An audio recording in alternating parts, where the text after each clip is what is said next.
O filtro da vida. Planta-se o corpo em desonra, infâmia e degradado para ressuscitar em glória. Planta-se o corpo em fraqueza para ressuscitar com vigor e poder. Planta-se o corpo animal para ressuscitar o corpo espiritual. O primeiro Adão pecou e produziu uma geração corrupta e extremamente degradada. O último Adão, Cristo, veio e atraiu sobre si os pecados da humanidade e os entregou na cruz e na sepultura. Na ressurreição, Cristo venceu a morte e garantiu a todos os que nele creem o corpo espiritual de glória para habitar no novo céu, na nova terra e na nova Jerusalém. 1 Coríntios 15, versículos 43 a 45. Para quem conhece todo o processo de filtragem de águas sujas, poluídas, transformando-as em águas potáveis puras, tem uma ideia das filtragens das vidas humanas em Cristo, sendo filtradas na morte deste corpo e na sepultura, para ressurgir e para viver na nova terra, no novo céu e na nova Jerusalém, que desce do céu para ser a capital da nova terra. Apocalipse capítulo 21. Jesus disse: no mundo tereis aflições, mas tende bom ânimo. Eu venci o mundo. João 16, versículo 33. Como Jesus venceu o mundo? Em geral, as nações tentam vencer outras nações com fortes aparatos de guerras. Jesus venceu o pecado e a morte com toda a sua humildade, morrendo na cruz, sem qualquer desabafo contra seus algozes torturadores, e na ressurreição, ganhando todo o poder no céu e na terra. Mateus 28, versículo 18. No texto bíblico do cabeçalho adaptado desta meditação, sem alterar a sua teologia, salientamos isso. Deus criou este planeta como um filtro para a vida humana. No planejamento de Deus para a criação do planeta Terra e dos habitantes do mesmo, prevendo a entrada do pecado, limitando a duração deste planeta até o juízo final. Apocalipse 20, versículos 11 a 15.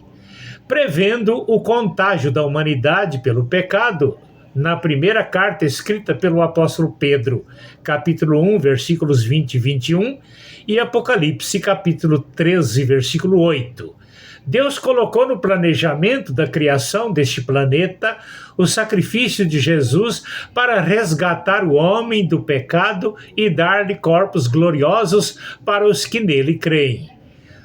Os textos citados dizem que o sacrifício de Jesus foi conhecido antes da fundação do mundo.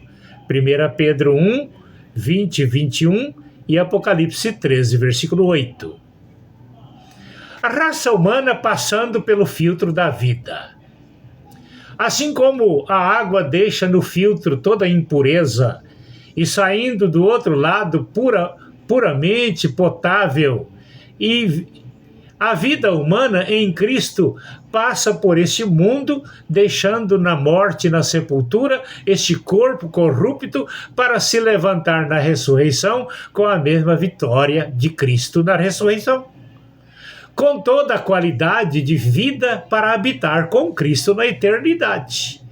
Assim como Jesus venceu a morte ganhando poder e glória na ressurreição, a vida de quem está em Cristo aqui passa pelo mesmo processo para ganhar o corpo espiritual de glória para viver com ele na eternidade.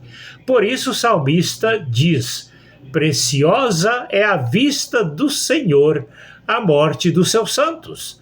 Salmo 116, versículo 15. A morte para o justo de Deus é bênção.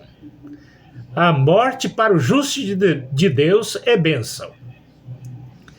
Ezequiel capítulo 33, versículo 11 diz: Deus não tem prazer na morte do ímpio. Observem a diferença.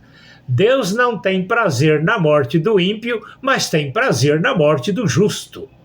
A diferença é que Deus não tem prazer na morte do ímpio, porque o ímpio morre e a vida vai para a perdição eterna, enquanto o justo morre e a sua vida retorna para Deus.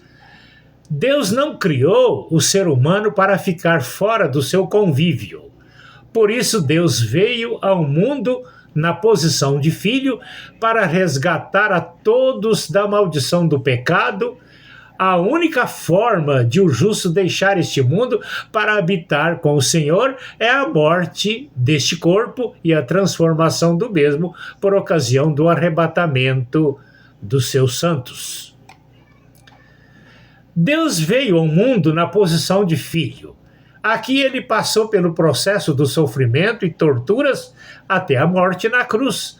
Seu sofrimento não foi por pecados próprios, e sim pelos nossos pecados, nos mostrando que a forma da nossa passagem de vida, de pecado para a vida santa, pura e perfeita e eterna, é através da morte deste corpo. Por isso, nem ele escapou-se da morte do corpo humano que ele possuiu. Todo o processo que Jesus passou até a ressurreição, ganhando todo o poder e glória nos céus e na terra, é o mesmo processo que temos de passar. Por isso Deus tem prazer na morte do justo, porque a morte do justo é a vitória certa na eternidade com ele. Notemos que somente Jesus passou pelo processo da abertura do caminho para a nossa vida eterna. Não é por acaso que ele mesmo diz: eu sou o único caminho, a verdade e a vida, para a eternidade com Deus. Com isso, desmente as colocações de que todos os caminhos nos levam a Deus. Isso é mentira. Somente Jesus. Definindo os justos dos ímpios. A palavra ímpio significa aquele que é desprovido de piedade ou respeito, crueldade e desumanidade. Bom, hoje o Brasil tem sido vítima de tais comportamentos em lideranças políticas governamentais. Não adianta tapar o sol com a peneira. As prisões injustas e desumanas vêm identificando as impiedades dos verdadeiros ímpios monstruosos. O que podemos entender em todas essas tragédias imorais no Brasil e em outras nações é a permissão de Deus aplicando filtro para suas vítimas justas serem mais aperfeiçoadas para a vida com Deus na eternidade, e os ímpios para a perdição eterna. Deus criou este mundo com o seu tempo de duração limitado para filtrar as vidas dos justos em Cristo, deixando aqui todas as impurezas do pecado e sair filtrado na ressurreição para a vida eterna com Deus.